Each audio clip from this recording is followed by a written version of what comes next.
Healing doesn't come just from therapy. Healing comes from experience, and it neither comes from many conscious advice that sometimes coaches give. So if we look at therapy and coaching, there are many different models, different ideas, different theories about how the mind works. Fundamentally, though, if we boil it down, there are only four key components. And these four key components, it's something each one of us can exercise on their own. And of course, after a certain point, we may need the help of experts. But it's also important to remember that these four components of our personal experience is something that can help us facilitate change by ourselves once we become aware of them. So here they are. Number one is step out. Number two is experience. Number three is play. And number four is give yourself permission. And this is in no particular order. So let me talk a bit about each one of them. So the first one is like step out. This is a bit like similar to the stop of mindfulness. And in general, it means get out of your current experience and go into another one. Because when you shift from one experience to another, this changes your perspective, changes your experience. And there are many options there. It can be just simply disengaging from what we are currently into and observing it, just going into neutral. Or it could be going into another experience with conscious choice, like taking a trip, some big other experience which will give us new information and perspective, going to a new country. But it is eventually about stepping out of our current experience. And even in a therapy setting, in coaching setting, whether we do it online or in real life, essentially we are forming a space, a container where we meet another person, and during this meeting, we step out of our original experience, our everyday experience, and from this container that outside of it, we talk about our experience. So stepping out is the first one. Second one is experience.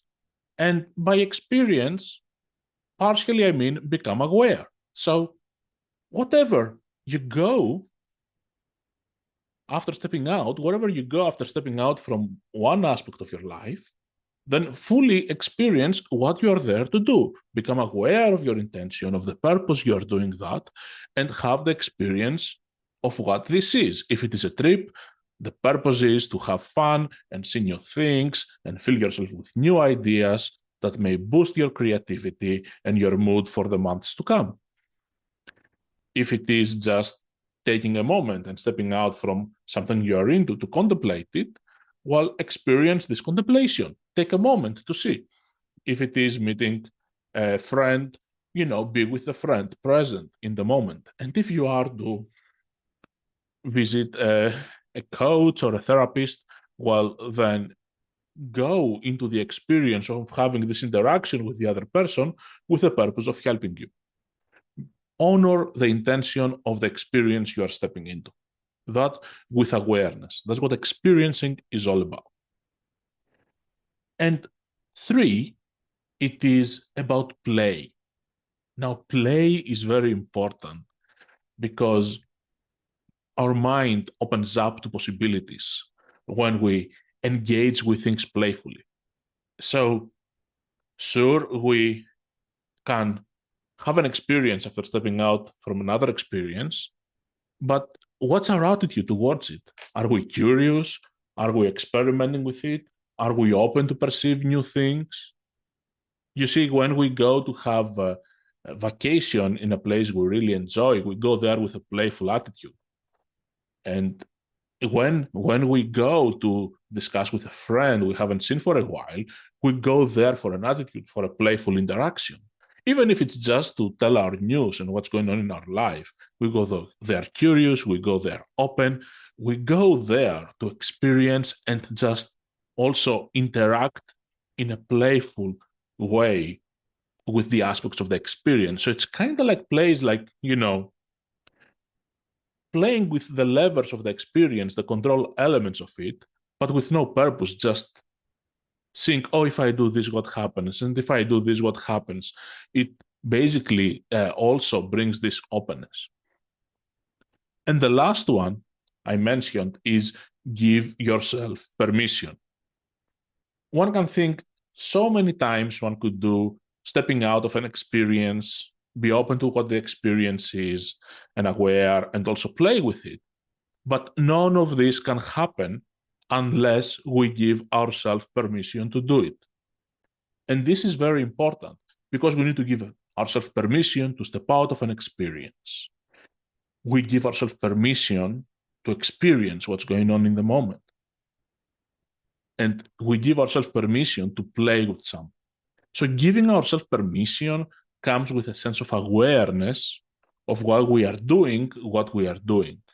Until to a certain point, it becomes automatic. And it is very crucial because giving ourselves permission is basically the basis of confidence, because confidence is acting with certainty in the moment. And this comes by being present and giving ourselves permission to be present. And this connects actually to the idea that each one of us can do these steps. Each one of us can give ourselves permission. Each one of us can step out of an experience, notice the experience it, and play with it. We don't need some authority figure, whether it is the therapist, a coach, or a boss to tell us to do that. We don't need some super powerful healer to do this for us. This is a power we have in ourselves. And this is something we can exercise ourselves. And this by itself can help us improve our life by just building this awareness through all the everyday notions, all the everyday experience we have. Because if on everyday life, we operate in this purely automatic way, and then we just go to someone to fix a problem we may have, well, yeah, we may get a fix on the problem, but what did we learn? How do we bring this later to the rest of our life? How do we transmit it to other people?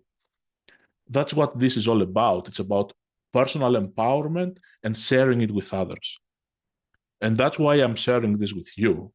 You don't need permission from anyone to initiate changes to your life. You only have to give permission yourself. And that's a key point. And of course, all that being said, there are situations, there are moments where things seem a bit more difficult for us, or we may need an extra hand. We may need someone to help push along.